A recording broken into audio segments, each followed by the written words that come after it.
এটা মঙ্গলবার ভিডিও হয়েছিল মায়ের বার্থডে স্পেশাল, তো চলো তোমাদের সঙ্গে শেয়ার করি। আমার ভাই কিন্তু অবভিয়াসলি শেয়ার করে।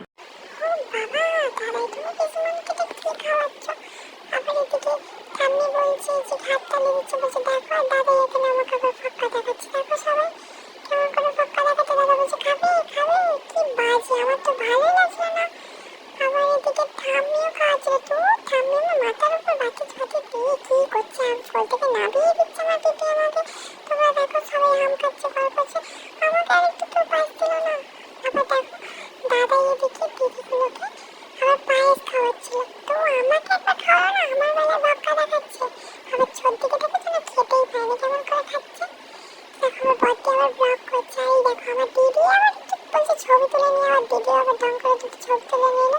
চলো পিমনি রেবা কেকটা কাটা যাক। দেখো দেখো, এটা আমি ভাবলাম যে আমি দেখবো কোলে বসে বসে, কিন্তু দেখতেই দিল না, সবটাই শেষ হলো। আর আমাকে কত চেপে ধরে জানি না সবার মধ্যে বলছে আমাকে একটু কেকও খেতে দিল না। লাস্টে পাখাটা অফ করে দিয়েছে, তার জন্য গরম হচ্ছে, আমাকে একটু কেক আর খেতে দিল। সবাইকে কেক খেলে আমাকে আর কেক খেতে দিল না, বললো যে তোকে আর খেতেই হবে না, শুধু তোমরা আমার মুখটা দেখলে। দেখো কত লোক এসেছিল, দেখতে পেলে তো তোমরা। তো তাহলে আমি টাটা এখন। তো যাই হোক, আমার ভাইয়ের অনেক কথা শুনিনি। তো দেখো দাদার দোকানে এসেছি এবার আমি। আমার দাদার যেহেতু মুদিখানা দোকান, তো তারপর দেখো রং করতে করতে একটা পুরো চিপসের প্যাকেট নিয়ে চলে এসেছি। আর এখানে বোনকে আমি তাড়াতাড়ি করে সরিয়ে দিয়ে মামার সঙ্গে ছুটে ছুটে যাচ্ছিলাম যে সবাইকে চিপস দিতে। আর ভাইকে দেখো এখানে চিপস নেবে বলে মারপিটি করছিলো। তো দেখো সবাইকে চিপস দিচ্ছে, আর ও আমাকে বলছে কখন চিপস দেবো। আবার ছুটি ছুটি মামার পিছনে পিছনে করছিলাম, গিয়ে দেখো যে চিপসটা আবার ওদেরকে দিলাম। আর লাস্টে আমার বোন আবার ঢং করে একটা চিপস নিয়ে বলছে আমিও খাবো, আমাকেও লাস্টে একটা চিপস দিল।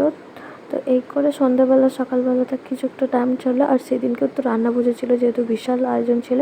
তো এই করেই পুরো সন্ধ্যাবেলাটা কাটালাম। তো সন্ধ্যাবেলা দেন বাড়ি ফিরে